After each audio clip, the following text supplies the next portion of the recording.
अरे बहू, ऑफिस जाते वक्त तो तुम बहुत खुश गई थी, आते वक्त तुम्हारे चेहरे की हंसी कहाँ गई? आज ऑफिस में बहुत काम था मम्मी जी, इसलिए थक गई हूँ। तो ये बात है, ठीक है तुम आराम करो, मैं तुम्हारे लिए लाल चाय लाती हूँ बेटा। ठीक है मम्मी जी।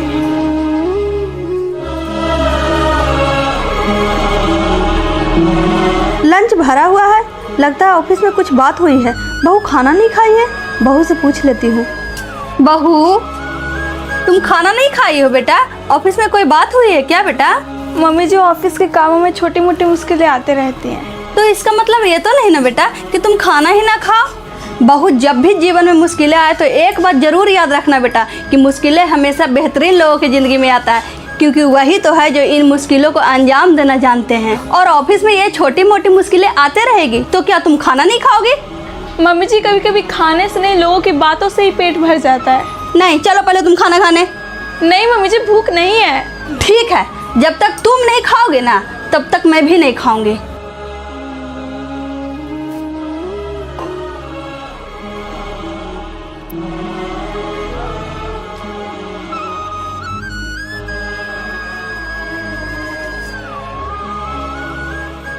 मम्मी जी,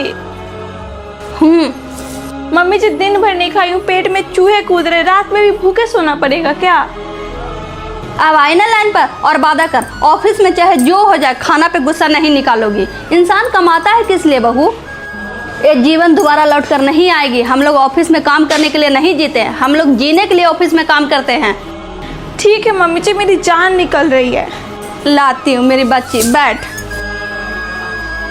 खाना पे गुस्सा निकलती है, पागल। अन्न को अपमान नहीं करते। अगर ससुराल में माँ जैसी सास मिल जाए तो एक बहू को जीते जी स्वर्ग मिल जाता है। तो मत बनाओ मेरा खाना। बेटा क्या हुआ, क्यों चिल्ला रहे हो बहू पर? मम्मी यार, रोज ऑफिस के चक्कर में लेट खाना बनाती है, भूख लगी थी, बोल दिया तो मुंह फुला के बैठ गई। बेटा तू गुस्से में बोला ना इसे, तो तू क्या चाहता कि खुशी खुशी हंसकर ये सुन ले? आप इसी के साइड ले रही हो, मैं भी तो बहुत गुस्सा रहा हूँ, आप समझाओ इसको। मैं आदमी हूँ तो आ गया गुस्सा। बेटा तुम्हारी बातें सुनकर तो मुझे ऐसा लग रहा है कि आदमी होना ही कोई बीमारी है। आदमी हूँ, गुस्सा आ गया, आदमी हूँ, भटक गया। क्यों? आदमी होना कोई कमजोरी है कि जिसके रहते अपने गुस्से पे काबू पाने की शक्ति खो देता? बेटा ये सब सिर्फ बहाने हैं अपने गलत को सही दिखाने का। मगर आप इसको कुछ नहीं बोलोगी ना कि आजकल की लड़की अपने परिवार से ज्यादा अपने ऑफिस का इंपॉर्टेंस दे रही है और अपना घर तोड़ रही है। अगर वो घर तोड़ रही है तो तू जोड़ ना घर। तुझे भूख लगी थी तो तू खुद बना लेता खाना। मैं काम भी करूँ, खाना भी बनाऊं। बिल्कुल, आजकल की लड़कियां बस इतना ही मांग रही है जितना हर जमाने की लड़के मांगते आए हैं, और उन्हें मिला भी है। बेटा घर तब नहीं टूटता जब लड़कियां काम करने के लिए बाहर चली जाए। घर तब टूटता है जब घर जोड़े रखने की जिम्मेदारी सिर्फ एक पर हो। बहू, तुम्हारे बाबूजी आ रहे हैं क्या? जी मम्मी जी। बहू, जो भी राजकुमार और तुम्हारे बीच झगड़ा हुआ उसको क्या हम लोग मिलजुल कर नहीं सुलझा सकते हैं बेटा? बहू, छोटा मोटा ही तो झगड़ा हुआ था, बाबूजी को बताना जरूरी था क्या बेटा? मम्मी जी, मुझे भी पता है, जब दो लोगों के झगड़ा तीसरे के कान में जाता है ना तो उसका मजाक बन जाता है, चाहे उसका सगा बाबूजी ही क्यों ना हो। तो अपने बाबूजी को क्यों बताई बहू? मम्मी जी, आपको कौन बताया कि हम अपने बाबूजी को बताए हैं? तो बहू तुम्हारे बाबूजी कैसे आ रहे हैं? वो तो अपनी बेटी से मिलने आ रहे हैं। ठीक है, खीर पूरी बना लेना। ये बाप भी कितने अजीब होते हैं ना मम्मी जी, अपनी बेटी को देते हुए सामने वाली की शक्ल और औकात ही नहीं देखते। बहू, ये मैं भूल गई थी कि अपनी बहू को मैं विदा करके लाई हूँ, कोई अनाथालय से नहीं लाई हूँ कि जिसको जो दिल में आएगा वो मेरे बहू के साथ करेगा। आगे से ऐसा नहीं होगा बहू। बहू, मुस्कान, मेरा फाइल देना जल्दी। जी लीजिए।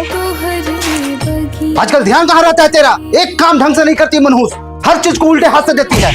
बेटा क्या बोला बहू का तूने? ध्यान कहाँ रहता है तेरा? मनहूस? ऐसे में बेटा मैं भगवान से एक ही दुआ करती हूँ कि हर घर में एक एक बेटी होनी चाहिए, ताकि अपनी बेटी रोए तो एहसास हो कि दूसरों की बेटी को रुलाने में जितना मजा आता है उतना ही दर्द होता है जब खुद की बेटी रोती है। तो बेटा कभी इसकी हालत जानने की कोशिश की तूने? कभी पूछना भी चाहिए तुम ठीक तो हो, कभी किसी की चुप्पी को समझना भी चाहिए, लेकिन नहीं, बस भागते रहना, कभी ऑफिस कभी दोस्तों के पीछे। लेकिन बीबी, इसका क्या, जिए या मरे, बस एक खुट्टा में बंध गई है। बेटा दूसरों की बेटी से सुकून छीनना यह एक ऐसा कर्ज है कि जो तुम्हारी बेटी से वसूला जाएगा। सॉरी मुस्कान।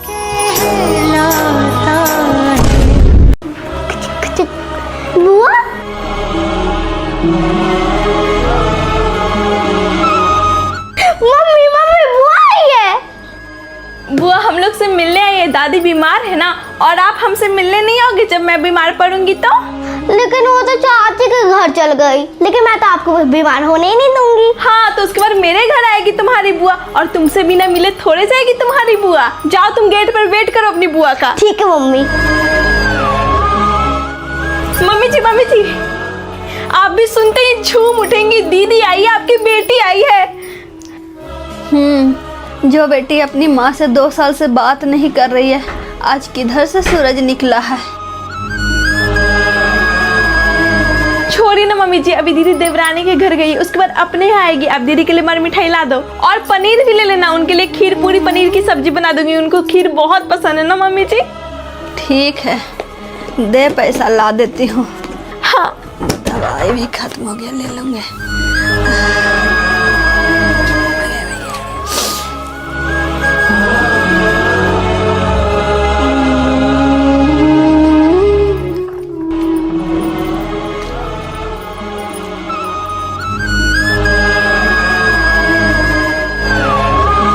मेरी बुआ आई है, मिठाई लेके आई है।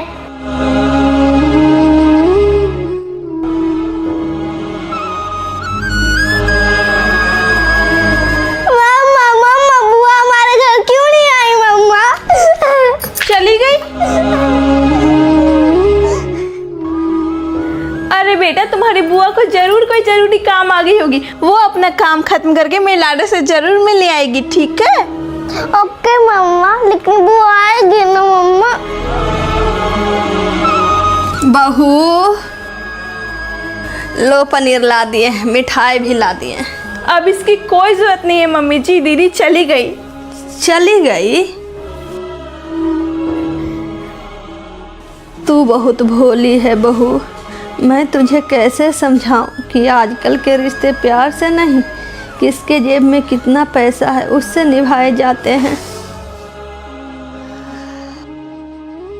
आइए बाबूजी, बैठिए। सेब खीरा को खूब खाना है बाबूजी। अभी आम का सीजन है, आम ला देना। किडनी के पेशेंट को सिर्फ गिना चुना ही फल खाना होता है बाबूजी, सेब खीरा पपीता बस। ठीक है। मम्मी, चलो मेरे लिए एक सिकड़ी और एक झुमका ले दो। पागल हो गई है, सोना चांदी अब हाथ में आने वाला है, इतना महंगा हो गया है। मेरी इतनी औकात नहीं है कि वो सब तुझे ला कर दूं। अच्छा, जब बेटी को देने की बारी आई तो औकात गिना रही हो, और जब बहू दूसरे को पाल रही है वो नहीं दिखता? खूब 400 रुपए केजी का सेब खिला रही है दूसरे को ठूस ठूस के। उसका बात मत कर, उसे माँ बाप की सेवा करने का भूत चढ़ गया है। जब बोला कि मम्मी खाना मांग रही है, सब बच्चा लोग भूखे पटपटा गया है। भाभी, माँ को खाना दो। अभी नहीं बनाई, अभी तो आई हॉस्पिटल से।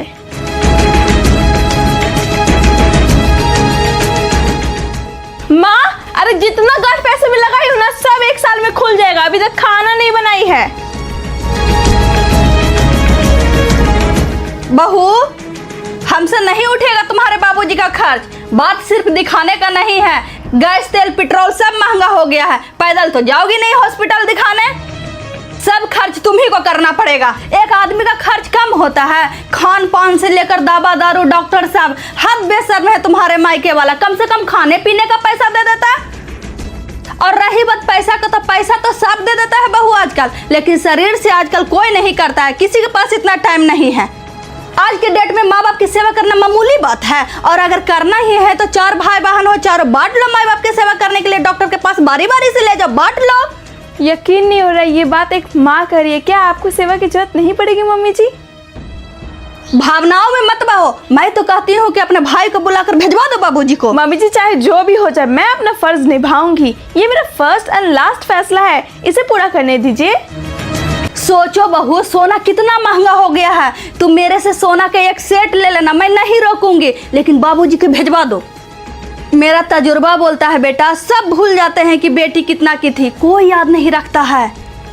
मैं कोई दूध पीती हुई बच्ची नहीं हूँ मम्मी जी, और रही बात सोने चांदी की, तो वो तो सिर्फ धातु हैं। लेकिन मेरे बाबूजी मेरे लिए भगवान है। मैं सोना चांदी के बिना रह लूंगी, लेकिन बाबूजी की सेवा करना मैं नहीं छोड़ूंगी। बेहतर यही होगा कि आप माँ बेटी ज्यादा षड्यंत्र मत रचो, इसलिए कोई बात नहीं करेगा मेरे बाबूजी के बारे में। खर्च होगा तो नहीं बोलूंगी, खेत घर बेच दोगे उनके इलाज में। अगर माँ बाप बेटा बेटी की बीमारी में अपना खेत घर नहीं देखते, उसे तुरंत बेच देते हैं इलाज के लिए, तो अगर जरूरत पड़ेगी तो अपना खेत घर भी बेच दूंगी। बहू तुम्हारा सिकड़ी कहाँ गया? अब आप लोग पैसा नहीं दोगे तो मुझे चैन बेचना ही पड़ेगा।